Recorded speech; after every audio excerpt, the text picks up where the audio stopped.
What's going on, everyone? Welcome back to the Bass Thumbs Fishing Podcast, where we are constantly trying to keep our thumbs ripped up. Tonight, we got Mr. Griff Garrabrant in the house tonight. He just came off a huge win up at Lake Comanche for the Wild West Bass Kayak Series and California Bass Nation Kayak Series dual event. So I can't wait to hear how he broke down the lake and kind of hear what his season has looked like and what it's looking like in his future. Really stoked to have him on tonight and hear how it all went down. But a couple housekeeping things at first. First off, welcome.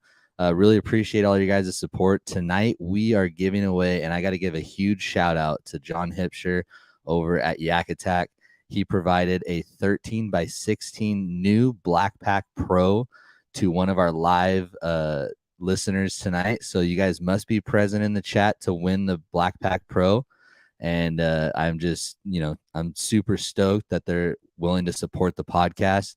And John also let me know that we're going to have quite a few Black Pak Pros to give away in the next 6 episodes. So if there is another giveaway that's donated in the next 6 episodes, we'll probably filter that one in and save it. But we got 6 Black Pak Pros to give away on the next 6 episodes. So huge shout out to Yak Attack. I was blown away, honestly. I'm a part of their team, and the innovation of that Black Pak Pro and the way that they designed it and built it and all the hard work and energy that was put into it, it's just a phenomenal product. And I think the market was thirsty for that new crate, and I think they absolutely knocked it out of the park. So I actually just got my 13 by 13 as well. So I have a 13 by 16 and a 13 by 13. I'm going to be running 2 Black Pak Pros in my kayak that I have coming to the shop out in OEX San Diego.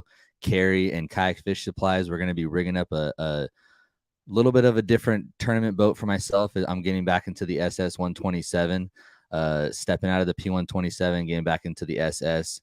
The platform itself is just a little bit motor guide friendly, let's just say. But I'll fill you guys in with that with a walkthrough video. But I'm going to be running 2 Black Pak Pros in that thing. One's going to be all electronics and a little bit of storage, and the other one's going to be all tackle and everything, and it's going to fit perfect in the tank well. So I'm really excited about that. So if you guys are thinking about, like, what is the 13 by 13? How can I use that one? It's a little bit of a smaller one. I think it's perfect for an electronics box. It's perfect for you guys that have maybe the 10-foot kayaks and have a smaller tank well. So just, as they innovated the products, let's be creative ourselves and put those things to good use. So I'm really stoked to have all you guys in the chat tonight. If you guys are in the chat right now, I know we got a lot of comments coming on. I'd love to hear where you guys are listening from. I know we had a few anglers across the whole country on the last episode. So if you guys want to throw it in the chat where you guys are listening from, that'd be awesome. We got Michael Craig. I'll shout some people out right now. We got B. Giovanni back in the chat. We got John D. Monet. Anthony, he said, shout out Engine 23. My boy Anthony's in the fire department, so he's probably listening in the fire truck right now, which is super cool. We got John Myers, Natural Kayak Fishing. We got Mark Lamb listening from San Diego. Chris Kimbo's at work. Yeah, man, super stoked. Natural Kayak Fishing's from Arizona, so we got people from all over the place right now. So again, really stoked that you guys are here tonight. I got a couple housekeeping things. The first thing that I'm going to go ahead and shout out tonight is, let's see here. Let's throw this up on the screen really quick. There's a big event coming down to Lower Otay in Chula Vista. It's an ABA Ironman Kayak Series event, which is a 2-day event, $250 entry fee. And it's going to be, last year, you guys, the top 10 at an event that was pretty close to the same time of year. It took 90 plus inches just to get into the top 10. There's going to be grass. There's going to be toolies. There's going to be an offshore bite. I think it's going to be really, really fun out there at Lower Otay, along with the KBF Trail and Pro Series. And the names that are showing up on this list of anglers so far, you guys, we got Cody Henley coming from Utah, Cayman Rasmussen coming from Utah. We got Bryce Gibbs and Bradley Coolin and Lance Engel coming from Arizona. I know John Myers and Damian and Michael Lavoie are all coming down from NorCal. So it's shaping up to be a pretty strong event. We got Dominic Doan, our AOI, coming out again. We got John D. Monet. there's just going to be some hammers there, and it's going to be a fun time. So really looking forward to that event. If you guys haven't signed up yet, or if you guys are planning on signing up, make sure you guys get in there. It's going to be a really, really cool event with big cash and big trophies. So hopefully to see you guys out there.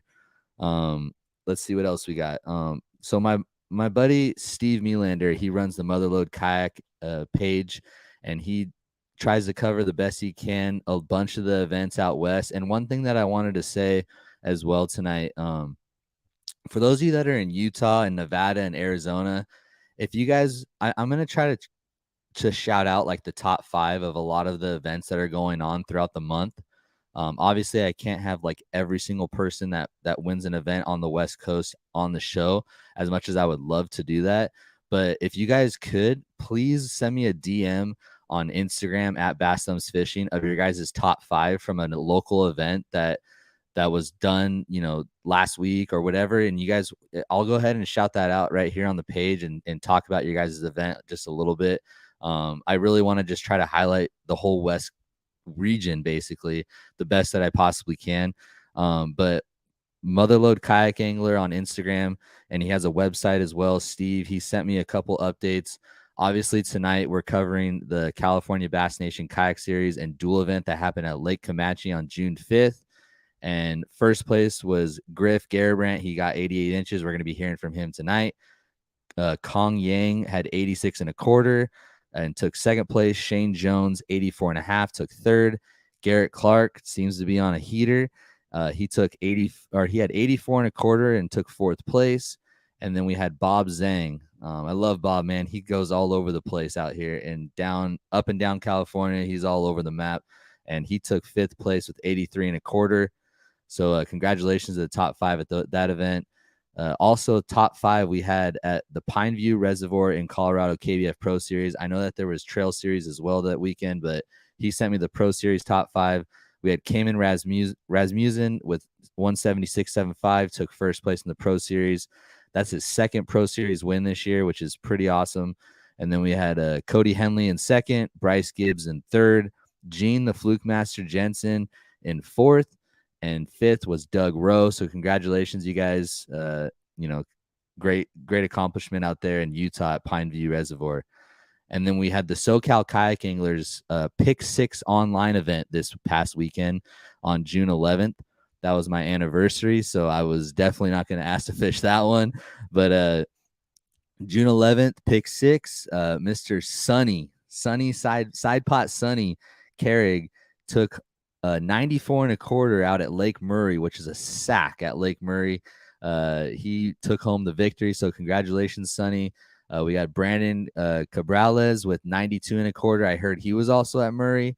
And then we had Cody Godby. I'm sorry if I butcher your guys' names, but I'm trying my best. Took third place, 86.75. I heard he was at Marina. Steve Beekner, 82 and a quarter, took fourth place. I heard he was at Murray. And then Ryan Ramirez, I'm not sure where he was at, but if you're listening, Ryan, throw it in the chat. But 81.75 for fifth place. So thank you, Steve, for sending me those top 5s. Again, if you guys are wanting your guys' event, shout it out. I'd love to do it. Shoot me a DM on Instagram at Bass Thumbs Fishing, and I'll be sure to get your guys' top 5 shouted out along with your event. And if you guys have an upcoming event you want me to shout out as well, I'll do that as well. So anyways, we got about 30 people in here. Seems like it's going to be a fun night. Again, please be interactive. I love it when you guys ask questions. You guys can ask questions to myself or Griff at any point in the show. And it'll just help the algorithm with this thing that's going on, or that, the live that's going on right now.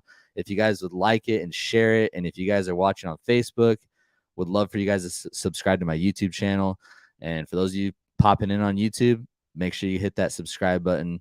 And just stoked to see all you guys in the chat. We got a lot of guys in the chat, so it seems like we got some anxious Black Pak Pro winner entries. So tonight also too, I know I've been doing some giveaways recently, and I just kind of scrolled through the chat and picked a winner. I'm going to try my best tonight to do the actual giveaway tool that's on StreamYard. So at a certain point in the episode, I'm going to tell you guys to do a hashtag. You guys will put that in, and it'll just be one hashtag Dominic. Okay, he's already blowing up the hashtag, but it'll just be one hashtag, and then I'll go ahead and put it on the spinner wheel, and it'll be completely random, so I don't get called like, I don't get anything sketchy going on. There's nothing sketchy. So, all right, let's just go ahead and get started. I'm gonna go ahead and bring Mr. Griff Garrabrant in here, and we're gonna get this thing going. What's going on, Griff? How you doing tonight, man? Hey, Shane, doing well. How are you? I'm good. Welcome to the Bass Zones Fishing Podcast, bro. Thanks. I appreciate it, man. Really thankful for you having me on. A huge fan of the podcast and everything you do for the sport. So happy to be here. I appreciate it, man. And I know that you're up at this place called Bass Lake catching bass. So this is like what you do, right? You just catch fish all the time, rip your thumbs up. I'm pretty sure you sent me a picture of your thumb ripped up too, didn't you? I did, yeah. I should have had Once you it in. messaged me, yeah. Yeah, I should have put that picture up there, but it seems like you're always keeping your thumbs ripped, man. And congratulations on your big win at Lake Comanche. A couple weekends ago. I'm sure that felt really good to get that big win under your belt. And we're gonna go ahead and dive into that. But first, Griff, why don't you tell people, maybe where you're from, what you're about, what kind of kayak you fish out of, and how you fell in love with the sport. Yeah, definitely. Right now, as you mentioned, coming to everyone out of Bass Lake. I wish I could be here year round, but just here with some family and friends for the week. I'm from Oakland, California, so I live there with my wife and my dog now. Grew up in Southern California, down in Ventura, so that's kind of where I got into fishing initially, and I'll go into that in a minute here. But yeah, work, a 9 to 5 job. So just try to get out on the weekends as much as I can to get out and fish. As far as how I got into fishing, it's a little bit of a unorthodox story. I think a lot of people are like, hey, my family fished and I grew up bass fishing as a kid. I honestly probably didn't get my first bass into a boat until I was in college. So Wow. when I was growing up in Ventura, like I said, didn't have much family that fished, but I had bought I think it was like a $10 fishing pole from a swap meet. And I was probably 10 or 11 years old, would go down to the pier there in Ventura and catch perch and whatnot. And that's like, I was taught how to tie knots from like the people that were living under the pier at the time. So that's where I started to fish. But then I didn't really get into bass fishing until I was in college because I growing up down in Ventura, there's not many lakes unless you go to like Lake Casitas or something like that. I didn't have a car to get around in. So I had tried fishing at Lake Casitas once, and my dad took me out on a rental boat out there. No idea what we were doing, but was throwing a little robo worm, get right in front of a point, hooked into a fish that I still think to this day was probably 5+ pounds, and it broke me off. And that was my first encounter with a bass. And then it wasn't until I was in college. We were sitting around. I went to Chico State. We're sitting around there in the summers, thinking, "Hey, what do we do? While it's 100 degrees outside. What are we supposed to do here?" And we looked on the map. Oh, Lake Orville is pretty close. So a college roommate and I went to Lake Orville, where we would go catch spotted bass. And I remember just catching one or two fish and just thinking, "Oh wow, what an amazing day we had!" And if anyone knows Lake Orville here, I mean, it's a lake where you can catch 70, 100 fish in a day. So we were just happy to get one back then. And then it really, coming to San Francisco, where I came after college, there's some amazing lakes that you can hike into up around in Marin County. So I'd hike back there. And that's when I really started to figure it out a little bit better. So, catching fish on top water. And I was like, yeah, this is what I want to do as much as possible. And then, Wow. How old are you? How old are you right now? I'm 28. 28. Okay, so Yeah. you're in your 20s at this point, right? Yeah. So I really Yeah. wasn't in my 20s until I really started to get into it. And Wow. then I actually had met, one of my best friends now out at one of these lakes that I mean, we were bushwhacking back into these spots to go find places that were secluded. And he, Throw it up in the chat, you guys, if you guys have ever been bushwhacking for bass. All yeah, right. Throw it up in the chat for my shore bangers out there. Go yeah. ahead. Oh, we come back with ticks and stuff and have to pull those out on the way. But Yeah, and then I've never ran into anyone out there. Run into my friend, now friend Tanner. I'm like, I didn't know anyone else would come back this far, and he said, "You want a beer?" And then that's how we became friends. And from there, that was kind of the person where we thought, "Hey, let's get off the bank, let's get a kayak." And so we ended up getting, we both got Sounds kayaks. like a Yeah, good start to a friendship. Hey man, you yeah, want a beer? yep, That's a perfect start to a friendship. yeah. And And then then fishing. Now it's like best friends for sure. yep, 100%. So we got kayaks, and from there, just signed up for a tournament after being probably in a kayak for 6 months or so. And I think it What was was your first kayak? had a feel free lure, a lure Nice, 11. I nice. quickly upgraded to a native Slayer, Yeah, a Slayer 10, and then after that, I was in the Hobie Outback, and then now I have a Hobie PA 12 360. nice. Yep, So one of your buddies, Michael Arias, I think. You know Michael? yep. He goes, So Griff caught a coho salmon on a Cinco at Oroville. True story. yeah, so that's yeah, my good friend Mikey. So that when I was saying, oh, what do we do when we were going to Chico? What do we do in the summers? He was a guy that we're like, hey, we're gonna go out. Let's try to fish Lake Oroville. No idea what we were doing. I mean, I think I went to a tackle shop there, and they had sold me like a mackerel colored jerk bait, and I was trying to throw that around at the bank, and hey, those spotted bass would eat it. It seems like you're hitting the tick thing right now. Everyone's like, bro, ticks are the worst. Oh And yeah. then Joel said, just got some tick shore bounty. They're Nice. I don't yeah, don't mess around with them. I got like one got infected one time. It had a big red ring around it. I Oh had to take man. antibiotics. Yeah. Th- All Now right. So yeah. you get into a kayak, you love it, you upgrade, you're in a PA 12 360. You got any kind of motor on there? Well, I didn't if we were talking about the Comanche tournament, but I actually just got the Motor Guide XI3. So Good man. Good yeah, man. I had ordered everything like right before the tournament, but there's so many Uh-huh. little pieces that you need to it. I was like waiting on the mount, Yeah. and of course, Yeah. didn't wasn't able to mount it before the tournament. But now I got it all mounted, and oh, it's amazing, a game changer for sure. Nice. I mean, you still won the event without it. Yeah. So fishing without it and with it, like you said, it's a game changer, but like a little bit more details on that. Like what is the biggest thing that sticks out to you, having a bow mount on the front? Honestly, exhaustion level, because for me, like I like making a run, like and especially when I had my Outback, a little bit slimmer kayak, I used to make really long runs, and I would just be beat by the end of the day. And Yeah. when you're working a 9 to 5 and you might not be able to practice, even like that's so important to be like have good energy levels at the end of the day and throughout when you fish. So like being able to run to spots, get there faster. And then, I mean, I've only been out on the water with it twice, so I'm like playing with the spot lock still. But I'm Yeah. so impressed with everything so far. Just make sure, you know, don't be going full speed standing up hitting anchor mode, okay? Yeah, Just I chill, had my get dog to on this, there. yeah, Yeah, get to the spot you want to be, relax, and then press anchor mode. Don't be getting all crazy. I was really surprised with how like jolty it is, especially on Yeah. the 12. I had my dog on there, and he almost flew off when I hit like right too hard.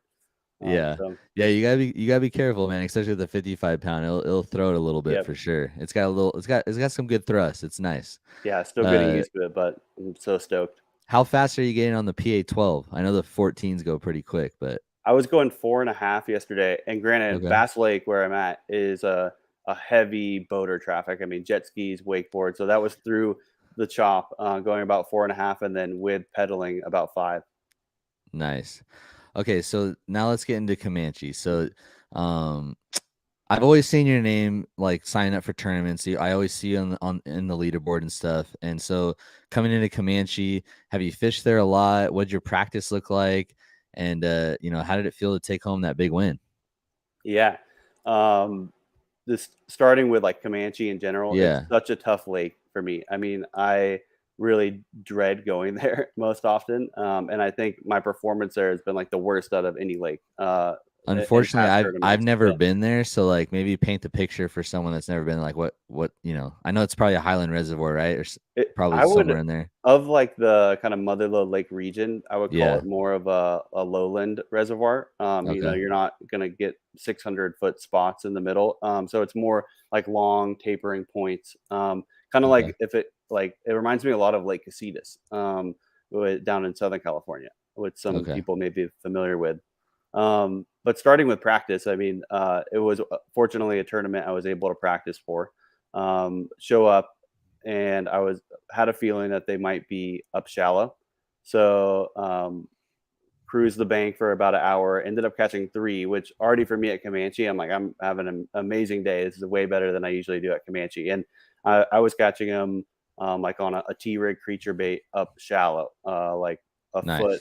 around like a foot or less. And Comanche has all three species, or just two? Yeah, yeah, they do. They They have do. all three. Yeah, I Okay. believe they have smallmouth. I'm like 90% sure, but definitely spots and largemouth. Yeah. Okay, so I had something else that I was gonna get in there too. Oh, for your practice, like when you come into practice day, and I know that the Bass Nation and the Wild West, I believe they have like a 5 day off limits, and then they have a one practice day on Saturday, right? That's And then right. the event is on a 1 day event on Sunday. So going into practice, are you the kind of angler that I'm gonna stick fish, I'm gonna try to get some confidence, or are you the kind of guy that's like, let me just try to find something to build off of, maybe shake some fish off? Are you a shaker or are you a builder? I would say I'm not going to beat up fish if I like find a pattern, which I'll go into in practice. But yeah, if like I found a pattern pretty quickly, and I was like, no, I got to go find something else because I feel like this is going to work for me. So I went and found something else, which I'll get into. But I'd say, yeah, like I no issue with shaking a fish off. If I lose them, I'd probably say, hey, it's better. I might have a shot at them tomorrow. Okay. Um, So how did your practice end up going? Yeah, so like I was saying, cruised the bank, caught about three fish within an hour, and I was like, "Well, this is the pattern. I'm gonna throw creature baits and jigs up shallow."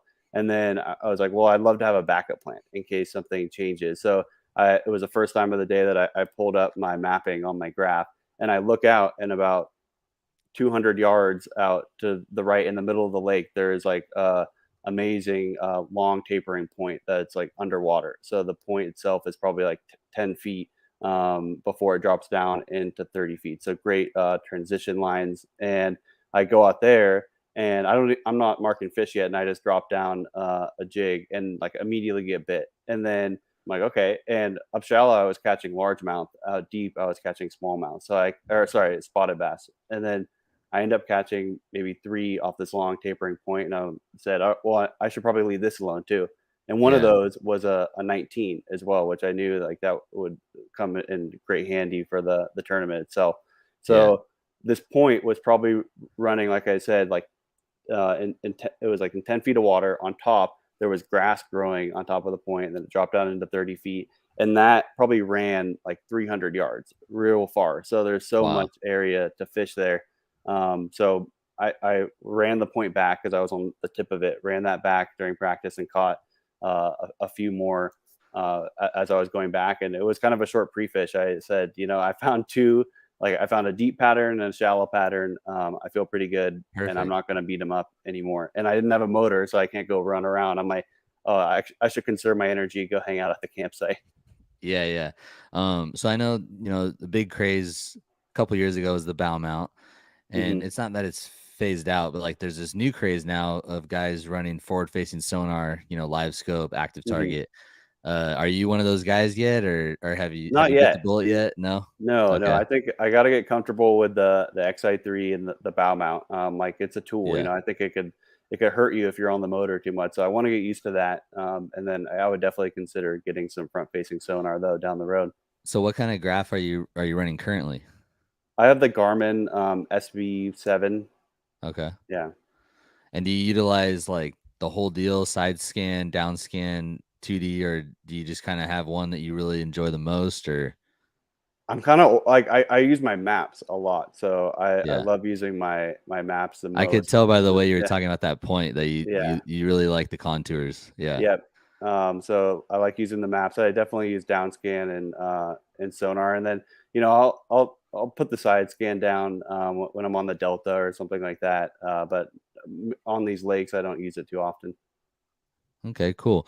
So going into day one, or not day one, sorry, I'm used to saying day one, but going into Sunday, you felt really good having that kind of practice. So walk us through what the tournament day was like, man. Yeah, so I was camping out there. And then for those that were there, it was raining. So the weather completely shifted. So it started raining, Sounds about windy. right for Yeah, Derby Day. Yeah. yep. And I was sleeping in the back of my truck, so terrible night's sleep with the rain like on top of the truck. Anyway, we I end up launching at the let's see, yeah, South Shore or no, yeah, South Shore, and like there's rollers, it's raining, it's so different than practice day. And as I'm on the way to the spot, because I told myself, hey, I'm going to start shallow and fish shallow till about 9 and then move out to that deep spot if that pattern's not going. But then on the way to my shallow area, I was coming across some islands, and I I get so anxious on tournament day. I'm like, I just want to make some cast. And also um the format of WWBT and Kayak Bass Nation is you can start fishing immediately. So I think that time is super valuable as well. So I Yeah. maybe had ran 5 minutes, and I'm crossing over some islands and throw up shallow, and like third cast one on a jig up shallow, and then Nice. a couple more minutes go by, another one up shallow, and I mean maybe in 2 feet or less. And there's rollers. Like I usually don't anticipate catching anything shallow when there's big waves like that. But Yeah. yeah, hook was feeling really good. Hooked up on those two, and then I had a dry spell. I mean, like 3 hours with no fish because I made the call then that I'm not going to go to my shallow area, and I'm going to stick around like my that long tapering point that I mentioned. Yeah. And I just told myself, I know they're going to come up and feed. I just got to wait it out. And I think it was around 10.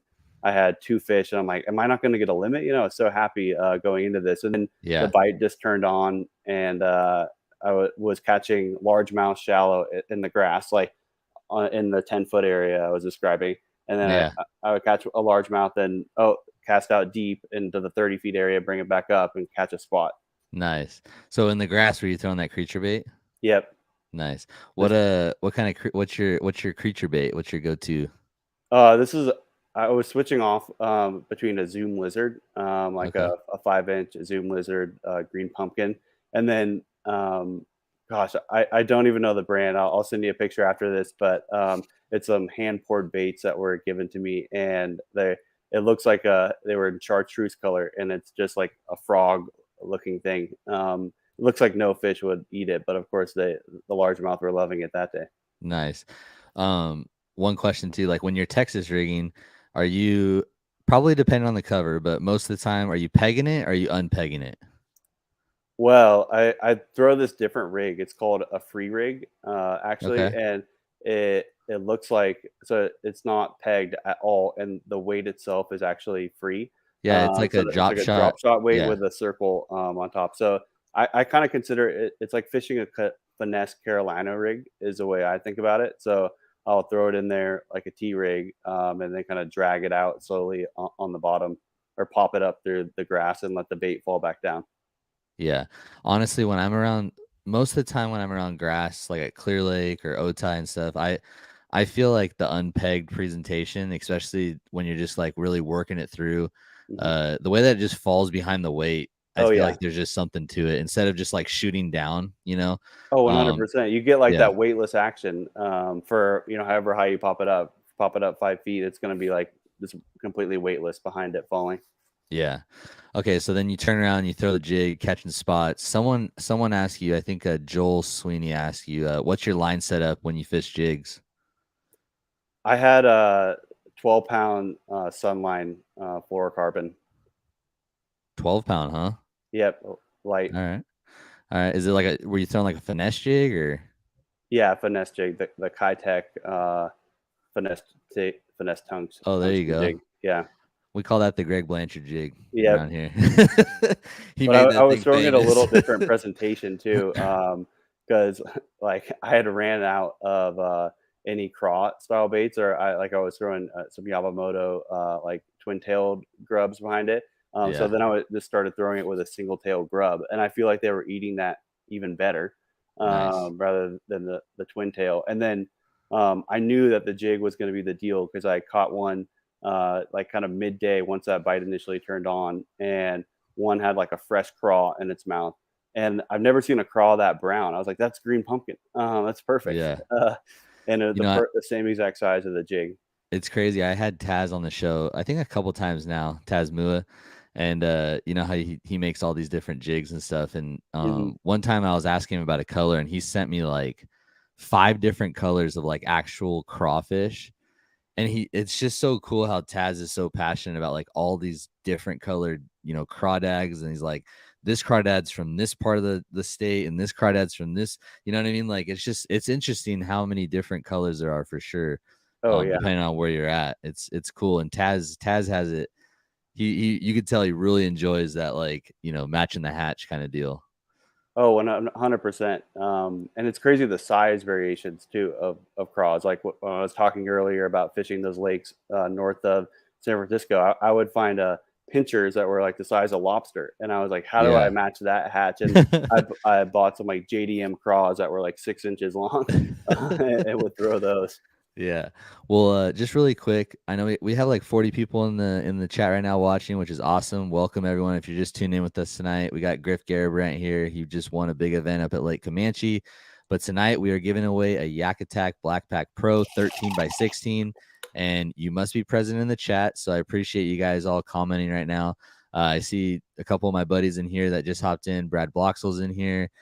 John Myers is back, and it's fun to see you guys going, throwing stuff in the chat. If you guys have questions as we're talking to Griff, throw those questions out there like Joel did. It makes the conversation go a little bit, it's fun to get questions in and stuff. And right now Griff is here to spill the juice. So he's spilling it. He's spilling all the juice tonight about Lake Comanche.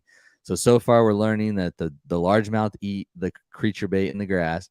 And you turn around, throw that jig on a long tapering point. So when you're working that jig back on that long tapering point really quick, are you kind of more of a drag guy, or do you kind of let the fish tell you what you want? You hop it, you pop it. What's your deal on the jig? I'm a drag guy. I You're a love to drag guy. fish slow. I mean, just keep, a little bit of tension in that line. Even better when the wind is kind of pushing you like off the point, and you can just feel like every little rock. And it's like once you get that perfect feel of a rock, that's when like the spot is just going to be triggered and usually eat it. So yeah, Yeah, dude. definitely a dragger.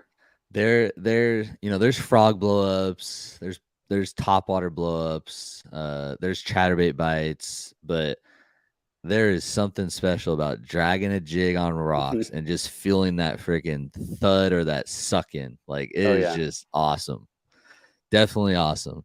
If you guys are in the chat and you love a jig bite, I don't know, say hashtag jig for life or something. I don't know. We got Bass Tutor just asked you a question. Any accessories Griff has on his rig he feels he can't live without? I couldn't live without my map. That's for sure. So having that graph makes such a huge difference.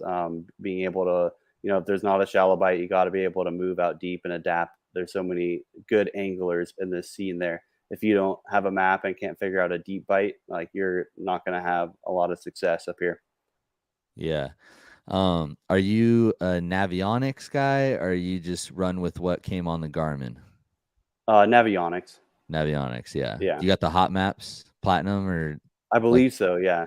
yeah, Yeah. And you can have it on your phone too and find the little waypoints yeah, that way and send them to your graph. yep. Sweet. Okay, we're getting some questions for you. So wait, before we dive into the question just a little bit, so we kind of got on a little tangent. You threw that long tapering point. You're catching jigfish, and then go ahead and continue, and then we'll get into some of the questions too. Yeah. So as I mentioned, like I had 2 fish at 10 o'clock, and then all of a sudden, and I was like, do I leave? Do I stay? And decided to stay. And then the bite just turned on, quickly had a limit.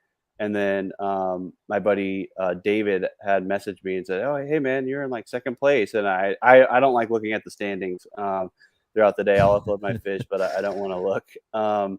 Come And on, bro. You look. yeah, You get no, a little peek in. Come on. Don't even no. say that, bro. I usually have people texting me, and I'm just like, no, don't say anything. I don't want. I just want to fish hard the whole day. Yeah. But that did fire me up and think, hey, I think the bite is tougher than I expected, and I shouldn't try to go find a new bite. So I just stayed on that point, and then like kept culling. So I think I had something like 82 inches with my first 5 fish, and then and I had a mix of it was like 2 or 3 largemouth and 2 spots, and then I noticed that these spots are longer. You know, they got the long tails, and the There you spots I go. was catching were a little bit longer. So I switched more from like throwing in the grass to just working that jig and kept culling throughout the day. Had a couple 18s in there and ended up with 88.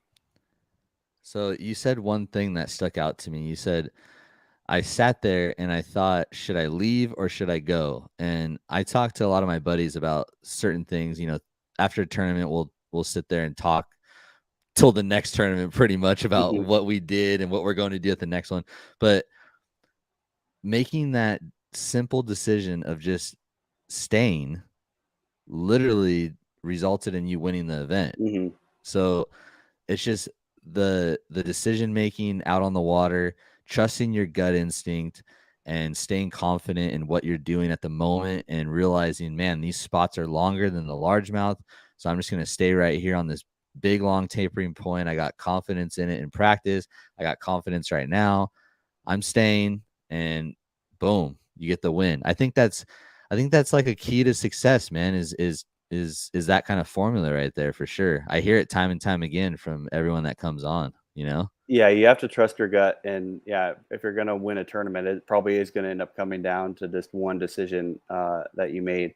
If there's Yeah. anything I try to do, like I mentioned, it's like fish slow, and I don't I like making runs, but like if I'm out of area, I'm usually gonna like just maybe it's stubbornness, but I'm like I'm gonna stay here. I know they're here, and I'm gonna figure it out.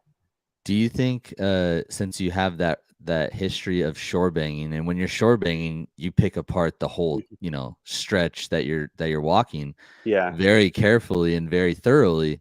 Do you feel like that translates over into your kayak fishing?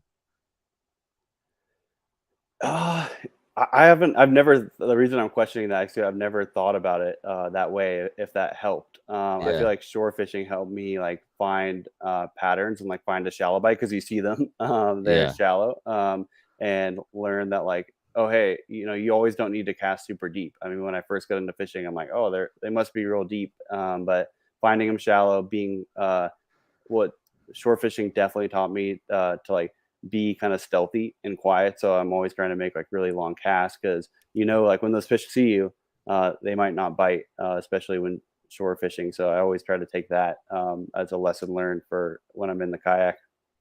Yeah. So I got quite a few questions for you. Let's get into one really quick. Let's see here. Um, let's try this one really quick. Michael Hernandez, if your plan A or B doesn't work when you're fishing a tournament, what would plan C be? Just go home at that point. I'm only thinking Or of plan A. No, bust out yeah, the oh shit box and freaking get your weightless Senko out and fire that thing around. yep, like Senko, Ned rig, spinning rods. That Yeah. was the interesting thing about Comanche. It's like I usually have a spinning rod in my hand like more often than I'd like to admit. Yeah. But There's I no didn't. shame in that, bro. Yeah, Don't have any shame in that game, bro. yeah, no, Everyone does no, it. I love it. I love catching them on light line. But at Comanche, I didn't pick up a spinning rod once, which that was a good feeling. But as Nice. far as changing plans, you just got to go with your gut, like what the conditions are telling you, what the weather is saying, you know, any history that you have with the lake. Yeah. Keep your line in the water. Just keep your line in the water. Yeah. Uh let's see the next one. Does Griff use the decoy sinker sticks for his free rig? No, I'm gonna have to look those up after this. No, I don't know what that is. All right, we'll check those out. Decoy sinker sticks. Let's see what else we got here. Um, we got a lot of craziness going on too. Any tips for someone with no map? Okay, here you go. Any tips for someone with no maps? Yeah, you can learn a lot about the topography of the lake by just looking at what's above water too. So if you're seeing like a long tapering point, odds, and you're seeing that above water, odds are that's going to be the same situation underwater. So I would sit on that point and work up, and then also just like feeling with your rod. So if you're making a cast like with a jig is a great example because you can feel the bottom really well. You can kind of get a sense of how deep you're fishing just by that cast alone. So I'd say, yeah, stick to main lake points when you don't have a map, and you'll probably have success. Nice. Sorry, I'm laughing at some of the comments in here because there's some good ones. I like this one honestly. It's cool about matching the hatch, but I see too many times people getting too caught up on being a tackle snob when they are getting beat by the guy with a good old green pumpkin jig. And if you don't know what KISS means, I 100% know what it means because my boy G-Man Jared Swindell lives by this, and it means keep it simple, stupid. Uh, G-Man talks about that a lot, and I agree with that. Sometimes it can be important to match the hatch. I mean, it's kind of something that people do and have a lot of success with, but at the end of the day, keeping it simple, stupid also works too. So just whatever you have confidence in, I guess, let's I totally see. agree. Yeah. Um, let's see. Love the Comanche tips. Congratulations.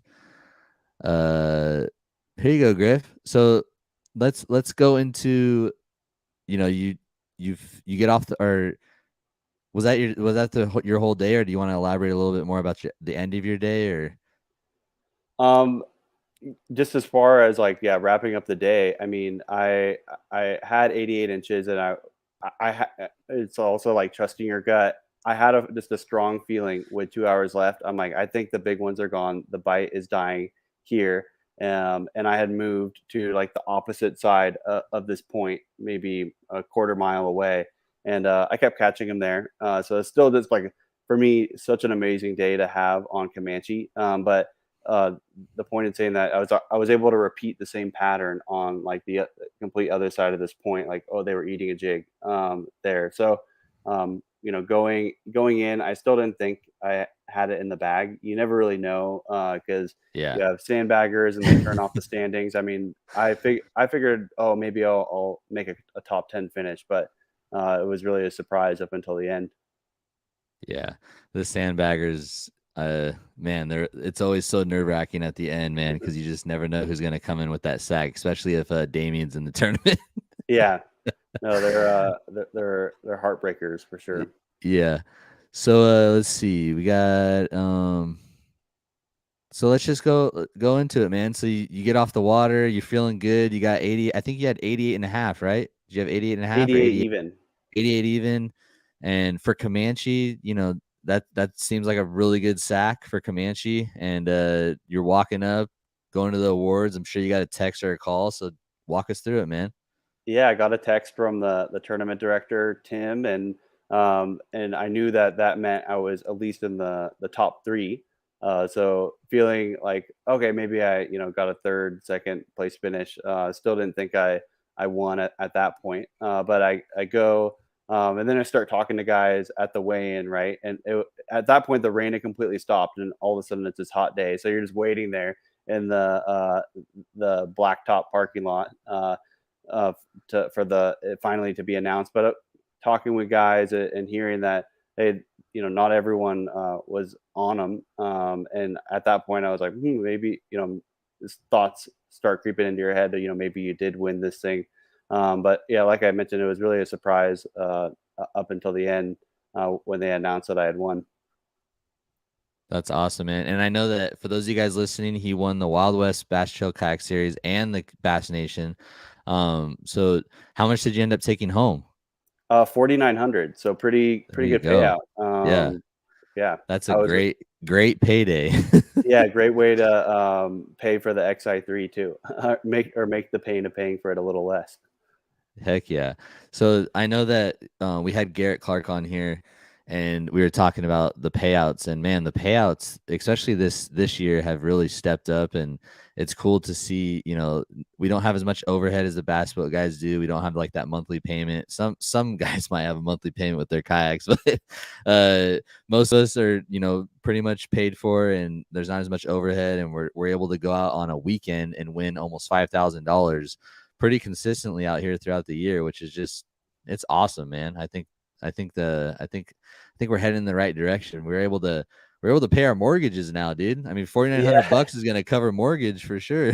Yep. No, absolutely. I couldn't agree more. And like with the boat tournaments too, my boy Mikey Arias in the chat, him and I had fished a boat tournament at Lake Casitas, I believe at the end of last year, and that was the biggest payout in Lake Casitas history, and it was for 10,000.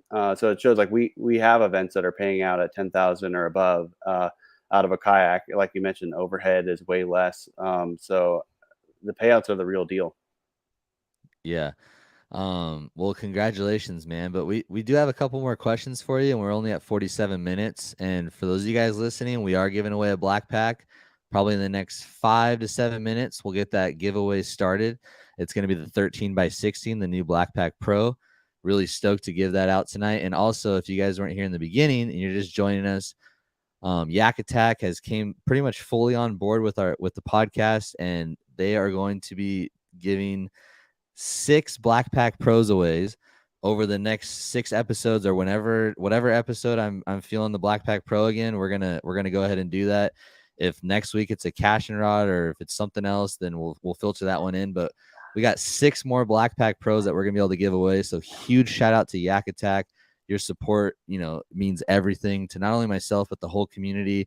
You guys are definitely crushing it, and I love Yak Attack. So let's get into some of these questions, man. Again, like I said, congratulations, dude, on your win. Thank you. Taking home that win, $4,900, some nice hardware. Let's see. Dom, no, let me see. Ask Griff. ask Griff, where's that Airbnb that he's in right now? Everyone likes your background, bro. Yeah, it's in Oakhurst. Yeah, right out of Bass Lake, Brad. He's at Bass Lake. Yep. Congrats, Griff. Do you like to move around a lot, or do you normally sit in one spot all day? Yeah, that's my stubbornness. I will sit around in a spot all day. I had won a WWBT event back in 2020. It was the TOC event, and on that day, or it was a 2-day event, I probably didn't move 250 yards from the launch ramp, and I sat there for 2 days straight, probably 20 hours in total, and the fish just kept reloading. So I think that fish will come to you often, and sometimes you don't need to find them. So sometimes it's my downfall, being stubborn and staying in one spot, but I got that new motor, so I might change my opinion and make more runs now. No, for sure, man. Trusting your gut is huge. And like same thing like Sam V. I won Sunday trail event, and I stayed in literally one spot the whole day on Sunday, and just the fish, like you said, kept reloading, and I was able to cull up, and there was just something, I don't know what it was, but there was just something telling me, just stick it out, and it works out. I wouldn't say it works out like that every single time, because we're bass fishing, it's always changing, but just trust your gut, trust your instincts, and then stay confident. Yep. Garrett Clark said 7-inch MM3 is the plan C. 100%. That's true. 100%. A lot of money made on that bait. Oh, for sure. So what about what's your favorite body of water to fish at? I would have to say Clear Lake. Yeah, Of course. Okay. Yeah. Okay. Don't say Clear Lake. What's your other favorite body of water? I'll throw a curveball out there. San Pablo Reservoir in Oakland, or it's like right outside of Oakland, 15 minutes from my house, and they have massive spotted bass in there. So I caught my PB spot like just shy of 6 pounds out of that lake, and that's where I would take the feel-free lure back in the day, and that's where I really started. What's your PB largie?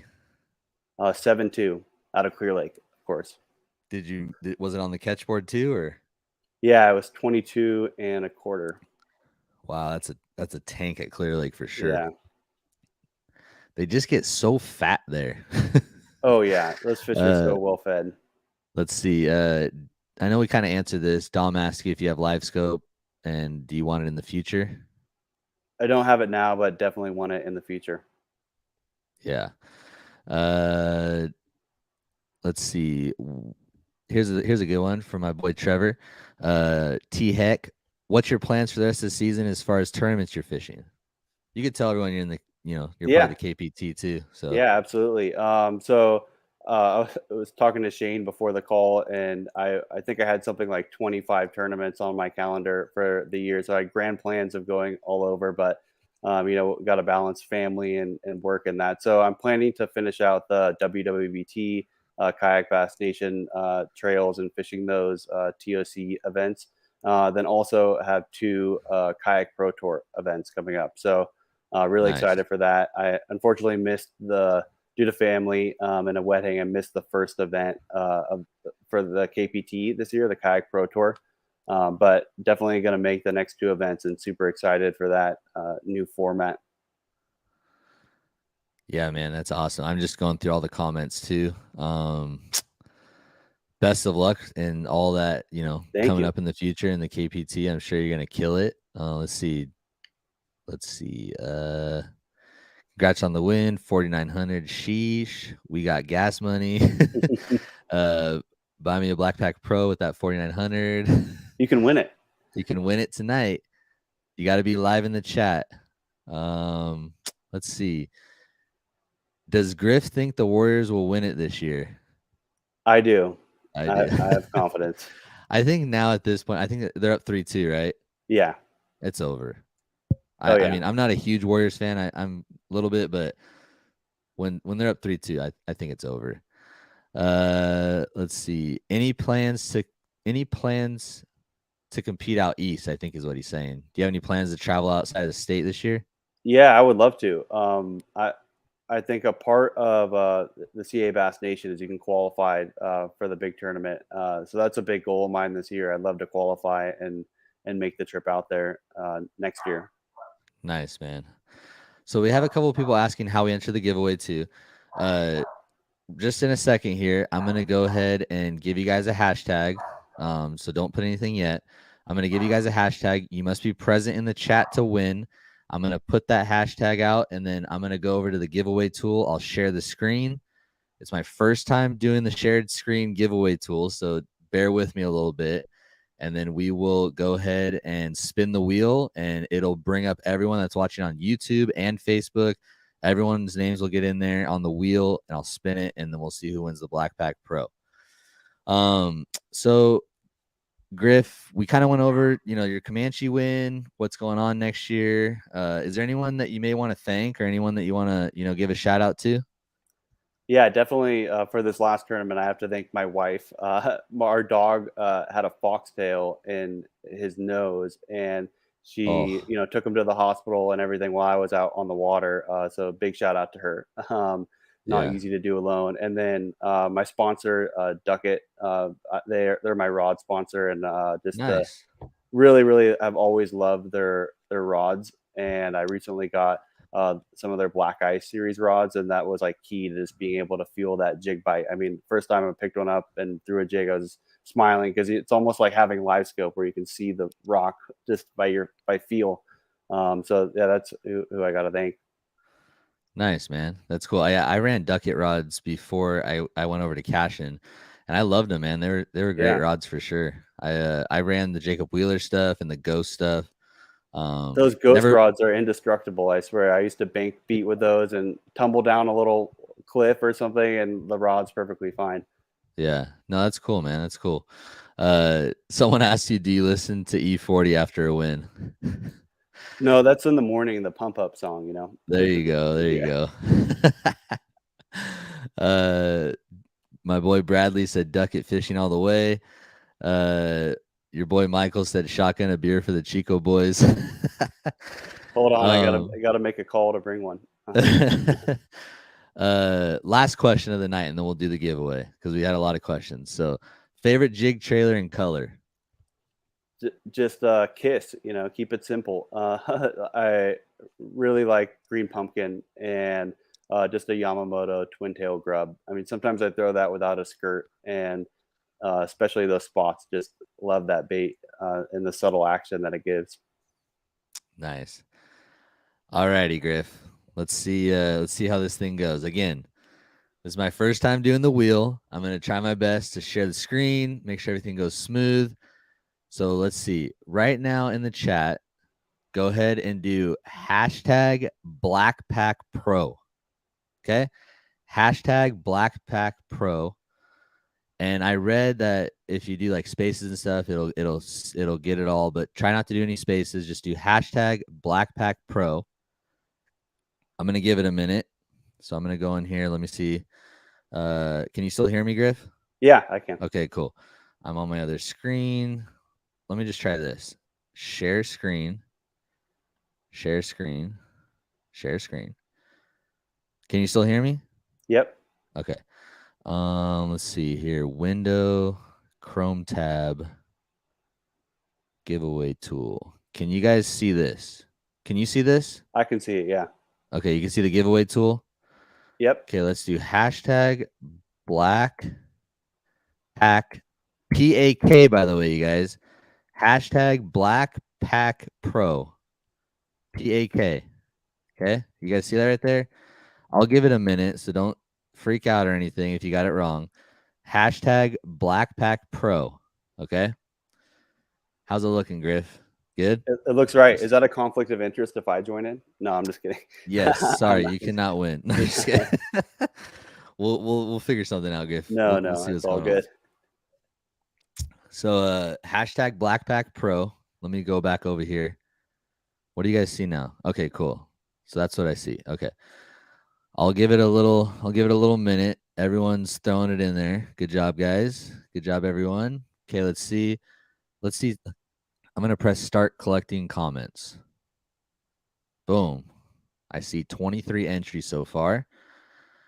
I will give it some more time because there's a little bit of a lag. Hashtag Black Pak Pro for your chance to win a 13 by 16 brand new Black Pak Pro. And for those of you guys doing multiple comments, it's only going to take one. I read that earlier. Dom always blows the chat up, but he's only getting one tonight. All right, let's give it a little bit longer. I'm only seeing 23 still. Let me see what happened here. Let me go back. Start collecting. Still only 23. So come on, guys, get in there. Sorry, forgot the L. Okay. We're going to draw it in 10 seconds. I wonder why the entries aren't going up. Let me see. Back. All right. Well, again, we got it. Here we go. Yes, Lance, you can win if you won last week. If you guys are present in the chat, we got it. So, all right, Griff, I'm going to go ahead and draw. All right? Let's do it. All right, here we go. I'm going to try to watch it. Who's it going to be?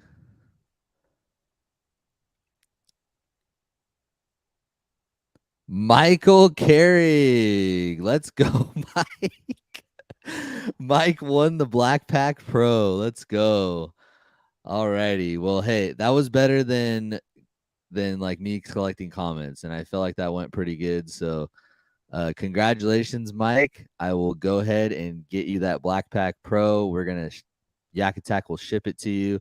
Again, you guys, let me go ahead and get out of this really quick. Stop sharing. All right. Appreciate you guys hopping in tonight.